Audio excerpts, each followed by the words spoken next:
So as you now know, I'm a thermal physiologist, and I usually get to hide behind that title because no one knows what it means. But with you and such a great group, I'll give you some insight. My role is to maximise performance in challenging conditions. And those conditions in the Northern Territory are usually hot. So let's look at a few hot scenarios. We have scenes and scenarios involving emergency workers, those people in industrial settings. We even have just normal occupational groups, the military, and we have athletic settings. Now, for me to do my job, I usually have to collect some information on the people I'm working with. I need to get to know them, and it's not through chatting, it's through collecting data. So I might measure your heart rate, your respiratory rate, how much sweat you're losing, your body temperature. Pretty basic stuff. So in that regard, I'm a researcher. As a researcher, I see opportunities every day to collect data, and as sick as I may be, it excites me. TEDxDarwin is no different. I see an opportunity to do an experiment with you today, so we're going to do one. Apprehension, yes, I feel it, but it's all good because I've got it. There's going to be a rule, and the rule is no one touches anyone else. No touching. Okay, so if you're like me and you reflect on your childhood, you may remember trying to get out of school. I did that a fair bit. Sometimes I would actually be sick, but generally it was just, I don't feel well. My mum would rush to the cabinet and grab a thermometer and she'd stick it under my arm.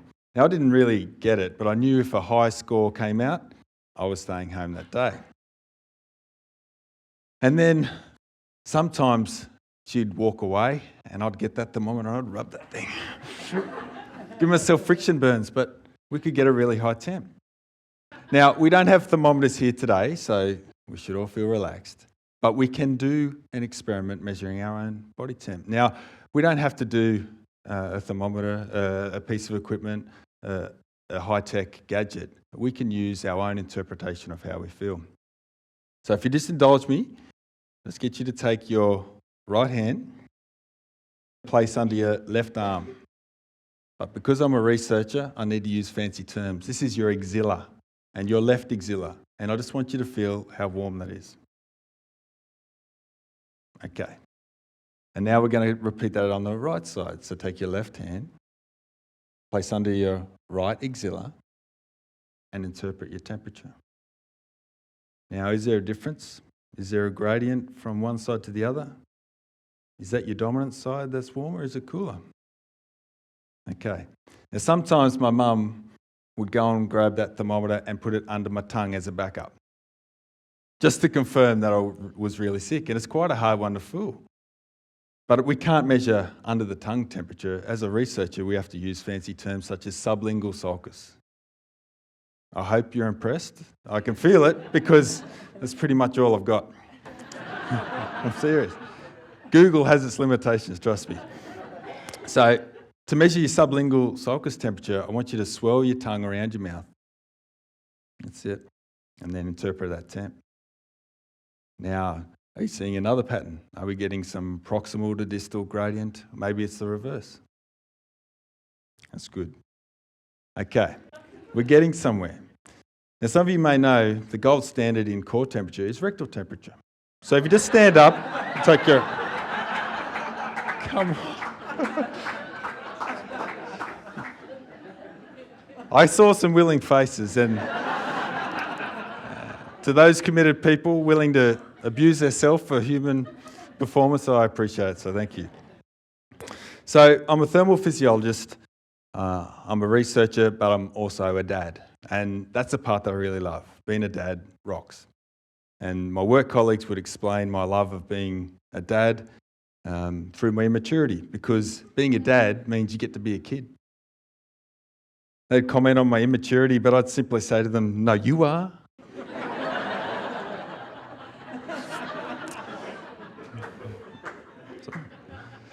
But immaturity is good because I can relate to my kids and they can relate to me.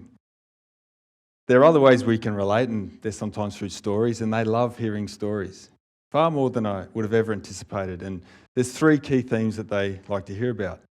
The first one is the I guess, the pranks, the tricks I'd pull on the people I grew up with, generally teachers and authority figures.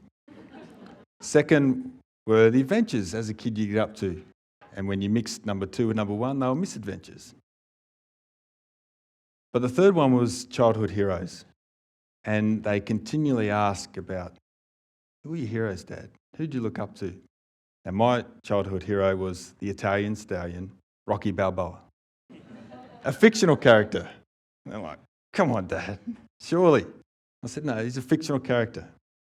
They didn't know much about Rocky. Obviously, they're too young, so I'd unpack those stories. Now, Rocky and I go way back because he was created in 1976, and that's the year I was born. Now, can I see the glow zone up there? Look at them. They're getting calculators out. They're going for it, working out, how can he be that old? Seriously. Now, just this morning, I was talking to a lovely lady, and she mentioned, I look quite young, and she guessed my age is 27. I just simply replied, thanks, Mum. So Rocky was a great hero of mine, and his story just went through my entire life.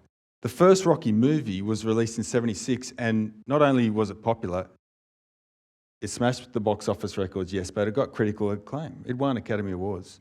It truly was a great movie. And approximately every 3 years thereafter, another Rocky movie was released, such that by the age of 14, there were 5 Rocky movies in the series. So basically my childhood was punctuated with Rocky movies. It was awesome. And in the schoolyard, as a child, I remember fighting my mates for the right to be Rocky in our pretend fights because everyone wanted to be Rocky. He was the man.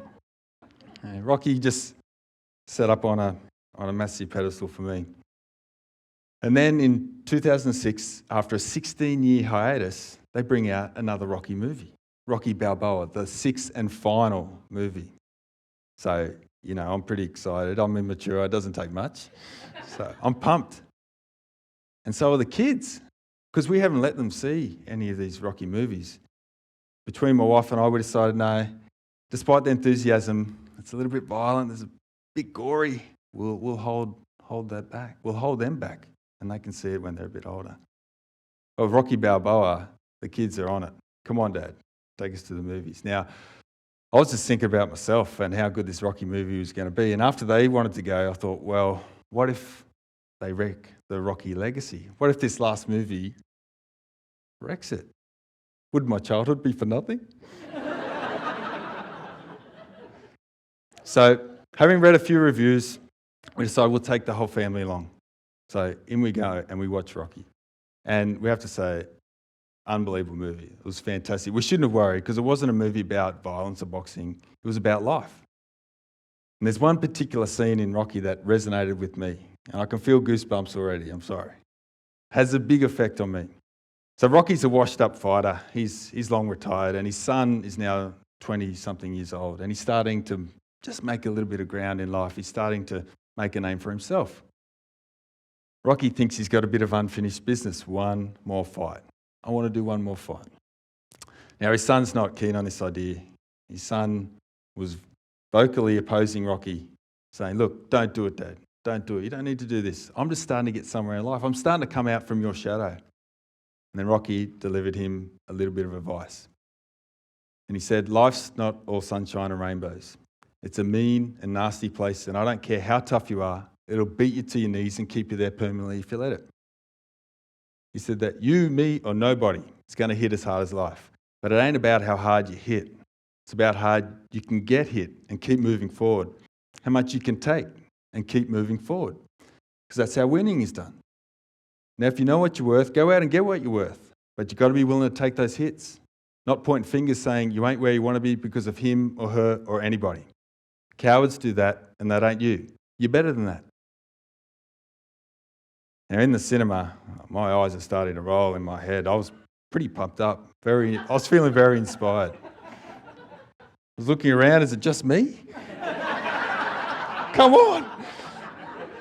I was looking for an excuse to try and run through a wall or do something. Take a hit for Rocky, come on. So in life, we take hits, and there are plenty of people that take hits. Recently, you may have seen the 2012 London Games Olympic coverage. It was on for many days. And I was reminded of Rocky's words during the coverage because the commentators were saying that, this performance was so inspirational. This is an inspirational athlete. I've been really lucky to work with elite athletes and to work at Olympic Games. And yes, their performances are remarkable. But for me, the behind-the-scenes look and being involved in their journey to deliver that performance is where the true inspiration lies. For there's no performance 30-second news clip, headline or tweet that can summarise their journey. And for some athletes, it's 20 years of hit after hit after hit. And they have to stand back up, demonstrate some resilience to get back to where they were, and then find the strength to push on, to move forward. And they do that time and time again. And to me, that's their untold story. That's where the true inspiration, to me, there's a bit of magic about it. Now, this is not all about athletes. There are many people that show the same resilience and the same strength to step forward in life. One of those I share my life with. It's my wife, my life partner. She's the mother of my children. And on a daily basis, she takes hits that we probably can't fathom, and I don't expect you to. And I wouldn't unless I was able to share with her every day those hits. And the resilience she demonstrates on that daily basis, to me, is just beyond inspiration. It's true magic. True magic. Now, we could, as a family, just take the little news clip, the headline, the small performance of her demonstrating her resilience, and get on with our lives and just move forward. But instead, we seek to share that magic, to share that story, not to take the headline. It's not good enough. And in doing that, in unpacking that untold story as a family, it does unpack magic, true magic. And going through that process, I've wondered, do other families do this? Do the people that really matter to others, those that they really, truly care about, do they share in each other's wins, those untold stories where they faced adversity and found the resilience to kick on, to move forward? Or do they just take the headline?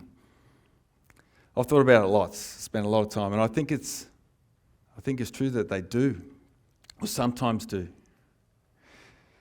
And when I think back to when my kids would ask me silly stories about my childhood, and Dad, tell us that story about the time you're at school and the bully, and you tied his car to the fence, and all of Year 7 came out and watched as he tried to drive up and stalled it 4 times in a row, and the whole school cheered. They can tell me that story. They tell me that story. It's not up to me. For they're not looking for the words. They're just simply seeking a little bit of inspiration, a little bit of magic to get them through that day. So my take-home message is this. With those that you care about, with those that really matter to you, unpack their stories and unpack your own and share in the magic that is their resilience and their strength in overcoming those obstacles. For I don't think we need athletes, whether they're childhood heroes that are fictional characters or Olympic athletes, to demonstrate inspiration to us. I feel that all the inspiration we ever need is right in front of us every day. Thank you.